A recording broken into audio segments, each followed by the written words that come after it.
E estou tentando falar com ele. Estou tentando manter um contato com ele, que eu quero ter uma conversa tete a tete com ele. Sabe? E vou dizer, não se meta nos negócios do Brasil e sobretudo na questão da eleição. Pois era isso. Reciprocidade, num país que é sério e que quer ouvir quem é afetado pela reciprocidade, ele demanda oitiva de eventuais interessados e eventuais impactados por uma medida de reciprocidade que pode... Tempo já, pastor? 44 anos. Vivi aí no mundo do tráfico, das drogas. Caramba! No mundo do crime, eu vulgo era bola 7. Eu fui levado 2 vezes para ser fuzilado por um grupo de esquadrão da morte. O delegado chamou meu pai da delegacia e disse: só pode comprar o caixão do seu filho. Graça e paz. Seja bem-vindo ao Jornal da Fé. Notícias que edificam e fé que transforma. Amém. Graça e paz. Seja muito bem-vindo em nosso canal. É uma honra ter você conosco. E essas são as manchetes de hoje. Bolsa Família terá pagamento antecipado em 160 cidades. Será que Lula está correto? Olha o recado que ele manda para Trump. Cláudio Castro volta à mira da PF em operação e investiga fraudes ligadas à RECT. Ministro também acha, na opinião dele, que temos que ter mais cautela com relação ao tarifaço lá nos Estados Unidos. Candidatura de Renan Santos corre risco após polêmica envolvendo filiação de Flávio Bolsonaro. E Lula dá um recado para as mulheres. Aguarda aí e entenda. Testemunho do crime ao altar. Homem que viveu entre as drogas e a morte e hoje é pastor. Eu sou o profeta pastor Marconi Silva. E eu sou a pastora Juliana Silva. Estamos juntos em mais uma edição do Jornal da Fé. É uma honra ter você conosco. Se inscreva em nosso canal, dê o seu like, hype nossos vídeos, venha ser membro. E temos um pedido todo especial lá no comentário fixado. Vai lá, quem sabe você participa conosco. E vamos para as matérias. E estou tentando falar com ele. Estou tentando manter um contato com ele, que eu quero ter uma conversa tete a tete com ele. Sabe? E vou dizer, não se meta nos negócios do Brasil e sobretudo na questão da eleição. Pois era isso que eu ia perguntar, porque a ameaça está dada, não, né? Se meter, vão perder. Vão perder, sabe? Quem vier dar palpite na eleição aqui desse país vai perder. Porque esse país não abre mão, apesar dos negacionistas, apesar dos traidores da pátria, apesar do meu adversário, teu irmão lá, falando mal do Brasil, falando infâmia contra o Brasil, pode vir para cá, quem quiser. Nós vamos derrotá-los e vamos fazer esse país ter muito orgulho da soberania.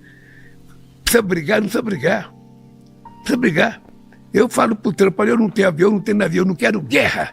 Eu quero discutir com seriedade. Então o senhor quer tratar com ele, inclusive especificamente dessa questão de intervenção eleitoral que está na pauta, né? Eu nunca me meti nas eleições, ninguém vai se meter aqui.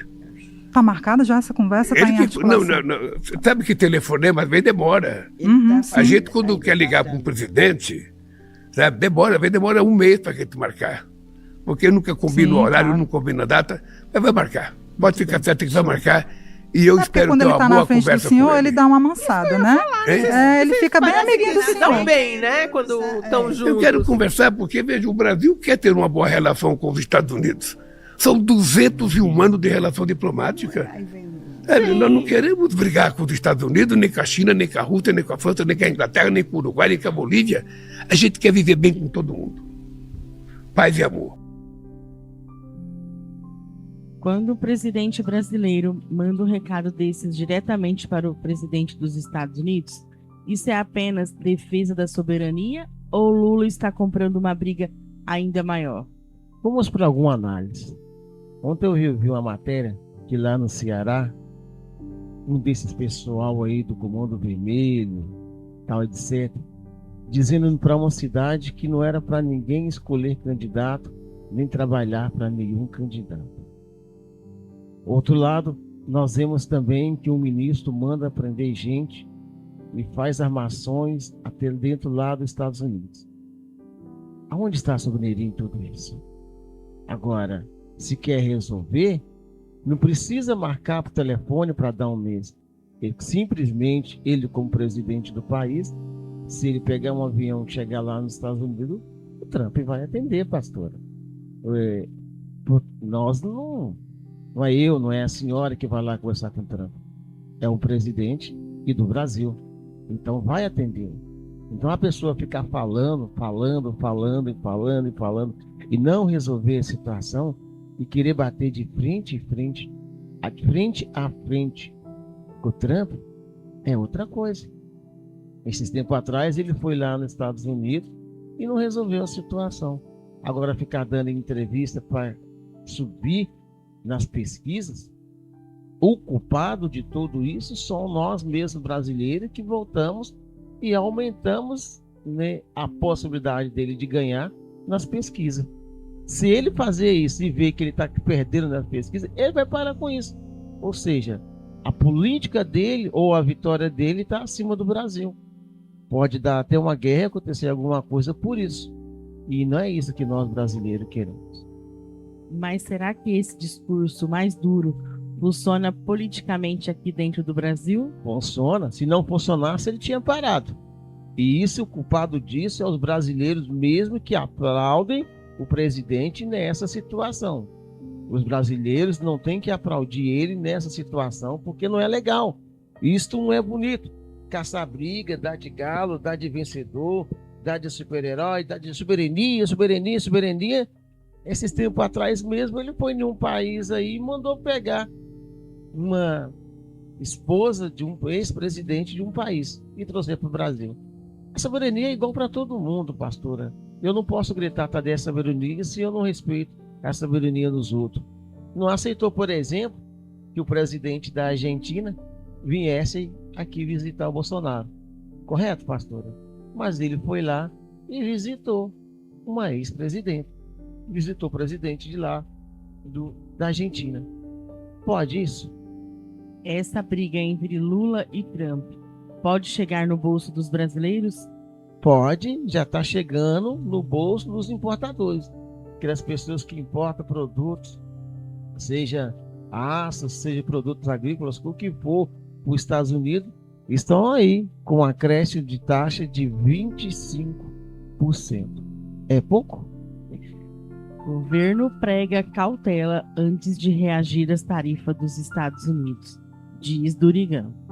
Reciprocidade, num país que é sério e que quer ouvir quem é afetado pela reciprocidade, ele demanda oitiva de eventuais interessados e eventuais impactados por uma medida de reciprocidade que pode vir ou não a ser adotada no futuro.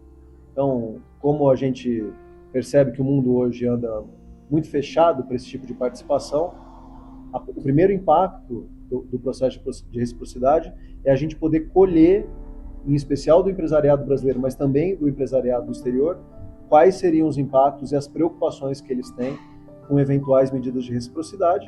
Isso lembrando que essa lei de reciprocidade foi aprovada por unanimidade no Congresso e a gente tem sempre muita cautela e muita responsabilidade para manejá-la. Olha que interessante. Enquanto Lula sobe o tom contra Trump, dentro da própria equipe econômica, Durigan fala em cautela. O governo está pisando no freio?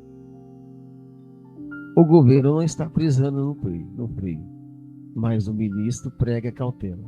E nisso tudo eu estou com o ministro.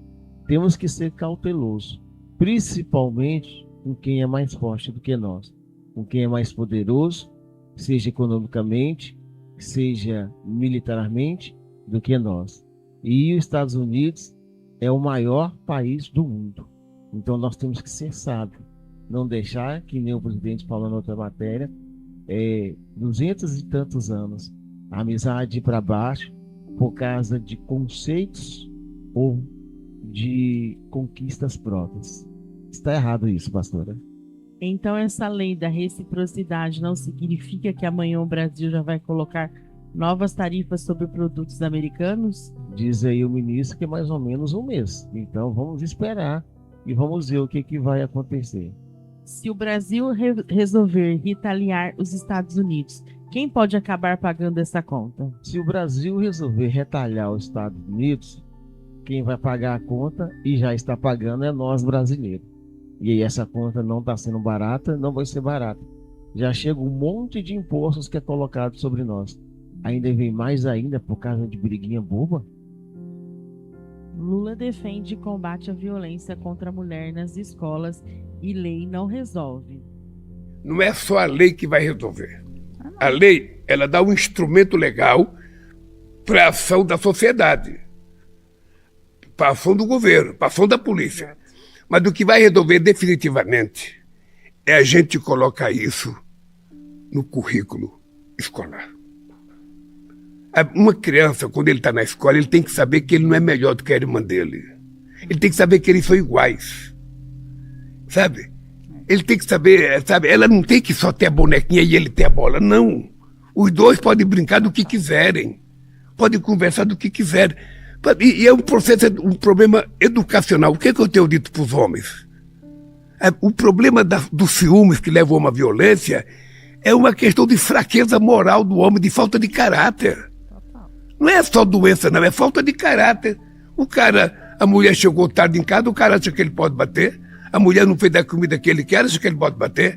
Sabe? A mulher, sabe, que história que é essa? A mulher vestiu uma roupa que ele não gosta, ele acha que ele pode bater? Não. A mulher tem que vestir o que quiser, falar com quem quiser, fazer o que quiser, e ele tem que respeitar. Porque quando ele vai tomar cachaça, que chega meia-noite em casa, ele quer que a mulher perdoe ele. E ele não quer perdoar a mulher porque chega 2 minutos atrasado. Então é o seguinte, é uma coisa educacional.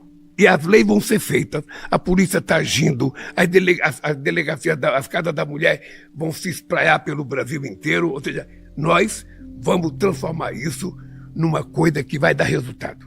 O cara tem que aprender concretamente. Ele não pode bater.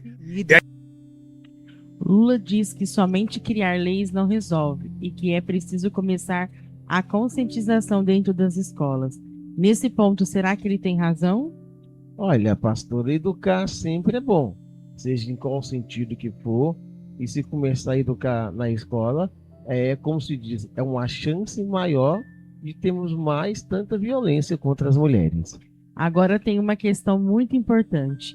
Quando o governo fala em colocar esse assunto dentro da escola, muitos pais podem perguntar, afinal, o que exatamente será ensinado aos nossos filhos? Então, são questões para ser resolvidas.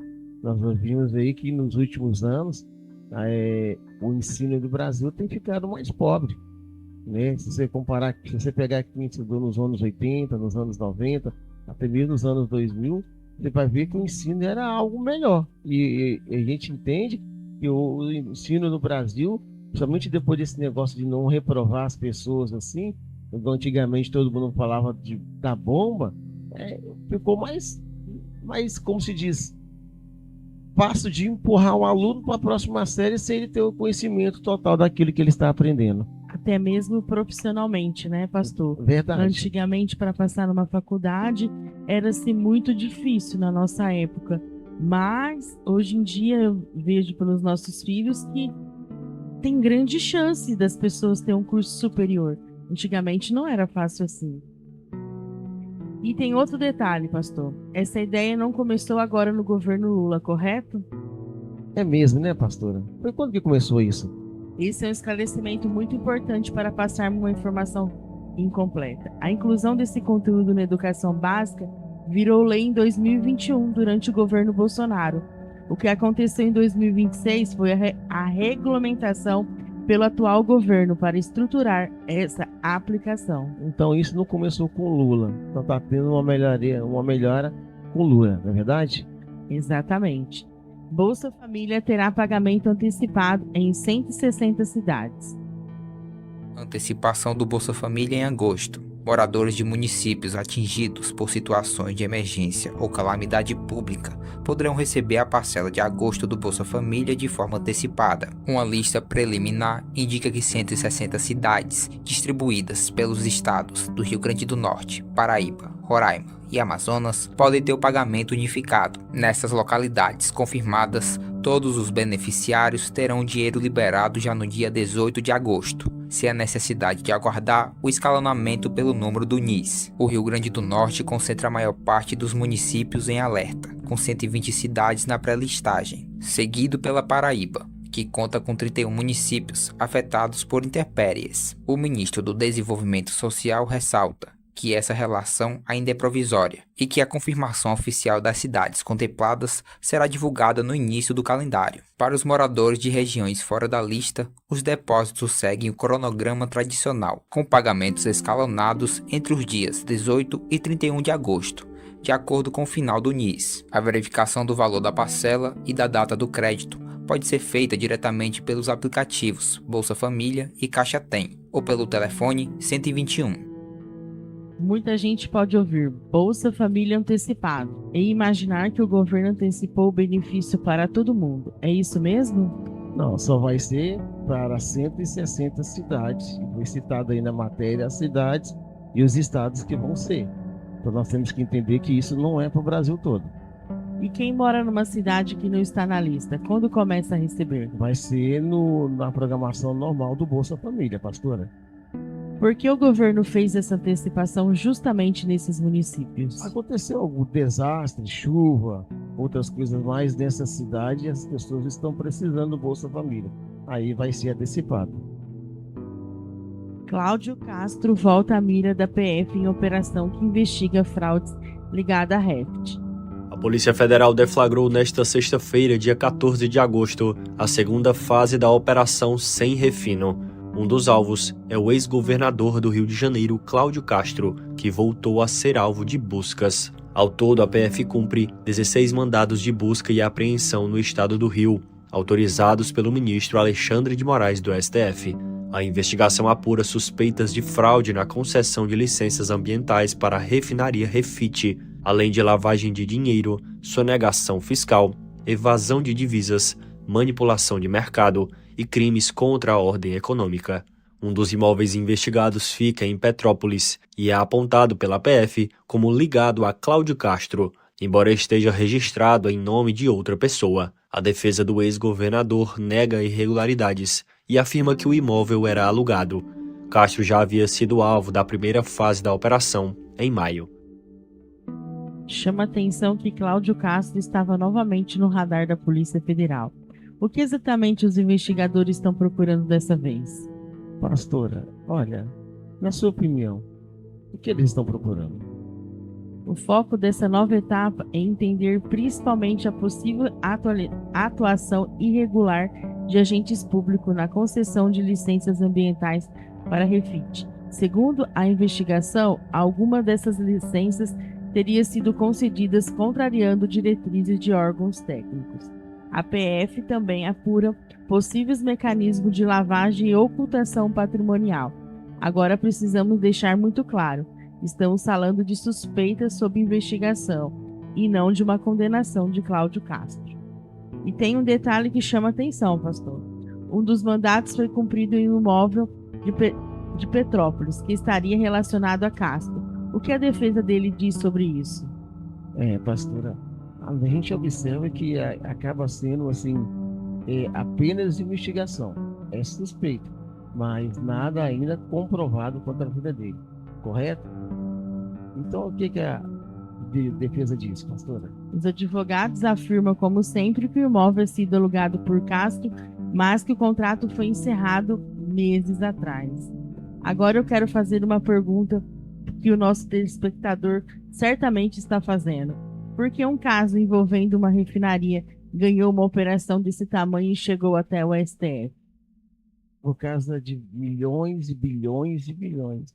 Eu vi uma matéria na televisão, pastora, que seria em torno de 52 bilhões de impostos sonegados. O que a senhora tem mais de informação sobre isso, pastora? Porque a investigação vai muito além de uma simples licença ambiental. A Polícia Federal apura um possível esquema envolvendo crimes econômicos, lavagem de dinheiro, sonegação fiscal e evasão de divisas e outras irregularidades relacionadas ao mercado de combustíveis.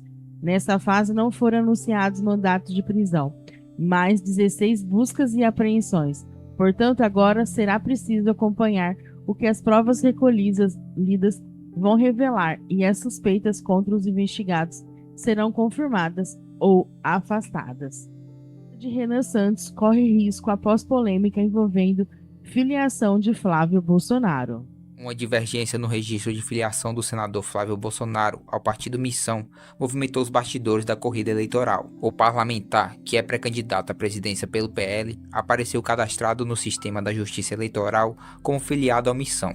Legenda liderada por Renan Santos. O cadastro apresentava inconsistências, como dados de endereço incorretos, e foi apontado por ambas as partes como uma inserção sem autorização do senador. Após análise do caso, o Tribunal Superior Eleitoral determinou o restabelecimento imediato da filiação de Flávio Bolsonaro ao Partido Liberal. Juristas e especialistas em direito eleitoral avaliam que o episódio não deve trazer prejuízos à candidatura de Renan Santos, nem resultar em punição severa ao Missão no curto prazo. A direção do Missão acionou a Polícia Federal, afirmando que o partido também foi vítima do uso indevido de suas credenciais. O caso segue sob apuração das autoridades, para identificar os responsáveis pela alteração nos registros eleitorais. Essa história ficou séria. Afinal, a candidatura de Renan Santos pode realmente correr risco por causa dessa filiação de Flávio Bolsonaro ao partido Missão? Se foi ele que bulou tudo isso e fez tudo isso, pode e deve. Não pode ter esses acontecimentos, né, pastora? Principalmente num país que não o Brasil. Afinal, de que partido é a pessoa? E como a pessoa vai sair candidata a um partido e depois descobre que está afiliada em outro? Tem coisa errada aí, né, pastora? Mas Renan foi além e disse que consegue provar que alguém acessou o e-mail oficial de Flávio para confirmar essa filiação. Isso muda o rumo dessa história? Uai, se ele consegue provar isso, que ele começa a provar as coisas para ver até onde que vai dar tudo isso. Então, quem está assistindo o Jornal da Fé pode perguntar: se a investigação descobrir que ficou alguém ligado à missão participou deliberadamente dessa fraude, aí o cenário pode mudar para o Renan. Vai mudar e vai mudar drasticamente. Vai ser cancelada a candidatura dele. E se ele realmente fez isso, tem que ser feito. Testemunho: do crime ao altar. Homem que viveu entre as drogas e a morte. Hoje é pastor e testemunha transformação. Acredita em Jesus Cristo? Sim, sou pastor evangélico da Assembleia de Deus, em Curitiba. Na rua Fernando de Noronha. Caramba, que bonito, amigo. Santana. Quanto tempo já, pastor? 44 anos. Vivi aí no mundo do tráfico, das drogas. Caramba. No mundo do crime, eu vulgo era bola 7. Eu fui levado 2 vezes para ser fuzilado por um grupo de esquadrão da morte. O delegado chamou eu para a delegacia e disse: só pode comprar o caixão do seu filho, que o seu filho não tem mais jeito, o juiz, o promotor. Sem esperança nenhuma. Nenhuma. Perdi minha mãe, muito garoto, né? Meu negócio era um 5,7, um 5,5. Foi uma infância bem difícil mesmo. Na minha época, que eu me converti no ano de 1982, que era aquela questão lá do pau de arara. Você era pendurado no pau de arara e tomando choque elétrico, pau de afogamento, desamarrado, um pé e mão jogada na lagoa para confessar os assaltos, pano enfiado na boca pra você não berrar, pra você não gritar, você entendeu? E você urinar e defecar no pau de arara. Você entendeu? Então quando eu vim para Jesus, meu irmão, Jesus não me deu choque, não me espancou, entendeu? Transformador na vida do Senhor. Deus tinha um plano na minha vida. Com certeza. Então Deus tinha um plano na minha vida. Então eu abracei essa oportunidade. Sou casado hoje há 38 anos. Quantos filhos? Eu tenho 2 filhas. Sou bisavô, porque eu tive um filho, né? Fora do casamento normal, daquele mundo lá fora. Tenho uma família. Hoje eu sento com os 2 genros, com as 2 filhas, com os netinhos. Almoço, jantamos. Hoje sou respeitado. Entro em qualquer repartição em Curitiba aí. Então eu louvo a Deus por isso aí. Nós falamos aqui no Jornal da Fé de política e economia e tantos problemas do nosso país. Mas quando aparece um testemunho como esse, de alguém que esteve no crime e hoje está pregando o evangelho, o que essa história nos ensina? Nos ensina que Deus pega uma pessoa que era traficante, ladrão, um monte de coisa e transforma. Ou seja, Deus transforma a água em um bom vinho, transforma o ser humano ruim em um bom ser humano. A transformação de Deus é linda, pastor. Muita gente olha para alguém mergulhado nas drogas ou no crime e pensa: esse aí não tem mais jeito. Será que nós não desistimos das pessoas cedo demais? É daí que eu quero ir para o pensamento do dia. Será que você não está desistindo do seu casamento, do seu filho, da sua filha, ou até mesmo da sua vida cedo demais? Jesus não desistiu desse homem. E olha o tanto de coisa que ele aprontou, pastor. Deus não desistiu. Cabe a você que está aí do outro lado, nos ouvindo, também não desista. A vida continua. E Deus sempre está com as mãos estendidas para nos ajudar. Não perca tempo, se inscreva em nosso canal, dê o seu like, hype para nossos vídeos. E amanhã, nesse mesmo horário, nesse mesmo canal, nós estamos de volta com mais uma edição do Jornal da Fé. Fique na paz, pois com ela nós estamos indo embora.